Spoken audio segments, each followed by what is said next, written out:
नमस्कार दोस्तों, स्वागत है आप सभी का आपके अपने YouTube चैनल जेनी एजुकेशन पे।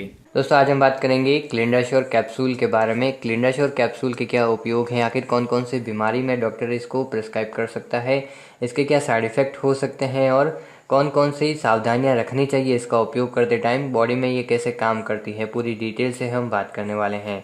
उससे पहले दोस्तों, अगर आप चैनल पर नए हो तो जल्दी से चैनल को सब्सक्राइब कर बेल आइकन को प्रेस कर दीजिए ताकि जो भी नई वीडियो आएगी उसका नोटिफिकेशन आपको मिल जाएगा।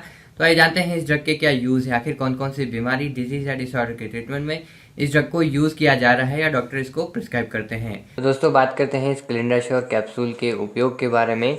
क्लिंडाश्योर कैप्सूल, जिसके अंदर क्लिंडामाइसिन एक्टिव इंग्रेडिएंट है, ये एक एंटीबायोटिक है जो कि बैक्टीरिया के इन्फेक्शन को रोकती है। बैक्टीरिया की वजह से अगर शरीर में इन्फेक्शन हो जाता है तो उस इन्फेक्शन को ये रोकती है। जैसे कि बहुत सारे ऐसे इन्फेक्शन हो सकते हैं, फेफड़ों का इन्फेक्शन, स्किन का इन्फेक्शन, हड्डियों का इन्फेक्शन, जॉइंट में इन्फेक्शन हो सकता है, पेट में इन्फेक्शन हो सकता है और इंटेस्टाइन में इन्फेक्शन हो सकता है। तो बैक्टीरिया की वजह से अगर शरीर में इन्फेक्शन हो रहा है तो उस इन्फेक्शन को रोकने के लिए इस क्लिंडाश्योर कैप्सूल का उपयोग किया जा सकता है या डॉक्टर इसको प्रिस्क्राइब कर सकता है।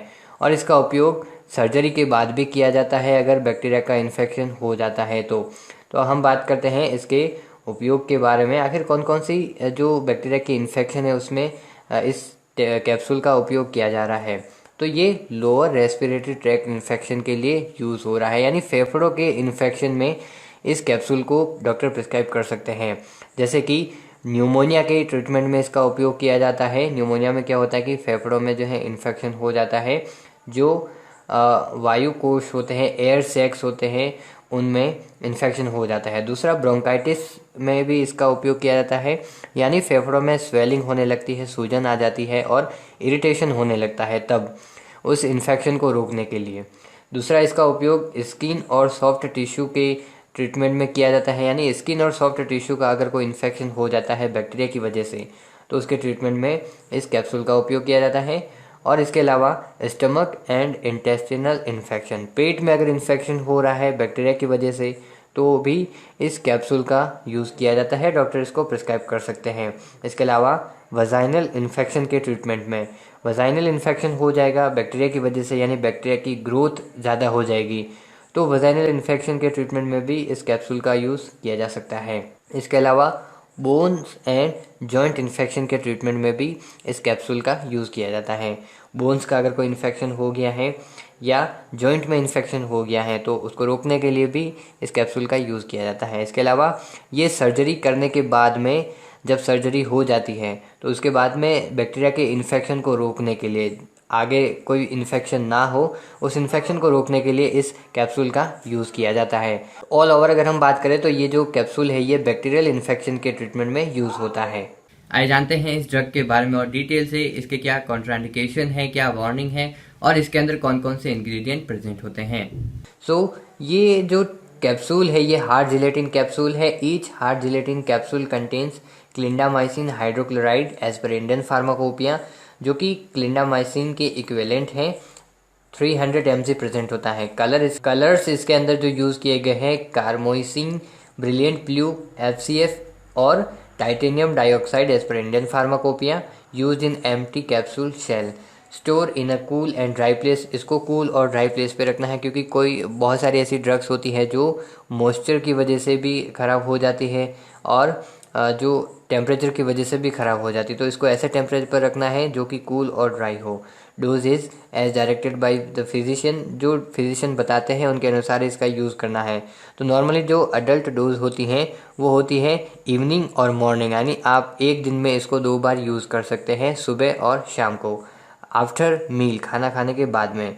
ये जो कैप्सूल है क्लिंडामाइसिन, ये शेड्यूल एच की ड्रग है, यानी ये जो ड्रग है आप बिना डॉक्टर की सलाह के और प्रिस्क्रिप्शन के कहीं से भी नहीं ले सकते हैं। Warning to be sold by retail on the prescription of a registered medical practitioner only.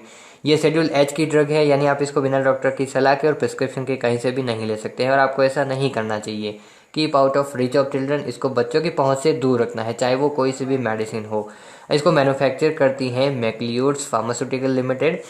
आइए जानते हैं इस ड्रग के बारे में, इसके यूज़ करने से क्या क्या साइड इफ़ेक्ट हो सकते हैं। अब बात करते हैं इस कैप्सूल के साइड इफ़ेक्ट के बारे में। अगर आप इसका यूज़ करते हैं तो कौन कौन से साइड इफ़ेक्ट आपको देखने को मिल सकते हैं। वैसे तो ये जो साइड इफ़ेक्ट है इनको मेडिकल अटेंशन की ज़रूरत नहीं होती है, लेकिन अगर आपको ये साइड इफ़ेक्ट लॉन्ग टाइम के लिए देखने को मिले तो आप तुरंत डॉक्टर से सलाह लीजिए। जो इसके कॉमन साइड इफ़ेक्ट है जैसे कि हेडेक हो सकता है, नोज़िया, वॉमिटिंग, सिर दर्द हो सकता है और उल्टी जैसी फीलिंग हो सकती है आपको। इसके अलावा स्टमक पेन हो सकता है, पेट दर्द हो सकता है और डायरिया हो सकता है या दस्त हो सकती हैं। अब बात करते हैं इसके बारे में ये काम कैसे करती है, शरीर में कैसे अपने इफ़ेक्ट शो करती हैं। तो ये जो क्लिंडामाइसिन है ये हमारे शरीर में जो बैक्टीरिया होते हैं वो क्या करते हैं, अपनी ग्रोथ को बढ़ाने के लिए, इन्फेक्शन को बढ़ाने के लिए प्रोटीन को यूज़ करते हैं, प्रोटीन सिंथेसिस करते हैं। तो क्लिंडामाइसिन क्या करेगी, उस प्रोटीन सिंथेसिस को इनहिबिट करेगी, प्रोटीन सिंथेसिस को बनने ही नहीं देगी, तो बैक्टीरिया जो है वो ग्रो नहीं कर पाएंगे और बैक्टीरिया किल हो जाएंगे। तो कुछ इस तरीके से क्लिंडामाइसिन काम करती है। अब बात करते हैं किन किन लोगों को इसका यूज़ करने से पहले सावधानियां रखनी है। तो जो लोग जिनको किडनी से जुड़ी कोई बीमारी, डिजीज़ या डिसऑर्डर है, लिवर से जुड़ी कोई डिजीज़ या डिसऑर्डर है, तो उनको इस कैप्सूल का यूज़ करने से पहले सावधानियां रखनी है और डॉक्टर से सलाह लेनी है। तो दोस्तों आज हमने बात किया क्लिंडाश्योर कैप्सूल के बारे में, इसके क्या उपयोग है, डॉक्टर कौन कौन सी बीमारी में इसको प्रिस्क्राइब करता है, इसके साइड इफ़ेक्ट क्या है, मैकेनिज्म क्या है और क्या क्या सावधानियां रखनी चाहिए, पूरी डिटेल से हमने आपको बताया है। और दोस्तों आपसे एक रिक्वेस्ट करूंगा कि आप कोई भी मेडिसिन बिना डॉक्टर की सलाह के ना लें। अगर आप ऐसा करेंगे तो आपकी हेल्थ के लिए डेंजर हो सकता है। सो आपको कोई भी मेडिसिन यूज करने से पहले एक बार डॉक्टर से सलाह लेनी है या आप फार्मासिस्ट से भी कंसल्ट कर सकते हैं। सो उम्मीद करता हूं दोस्तों वीडियो आपके लिए हेल्पफुल होगा। चैनल को जरूर सब्सक्राइब कीजिए क्योंकि इस चैनल पर आपको हमेशा ही ऐसी वीडियो मिलती रहेगी। Thank you very much for watching this video.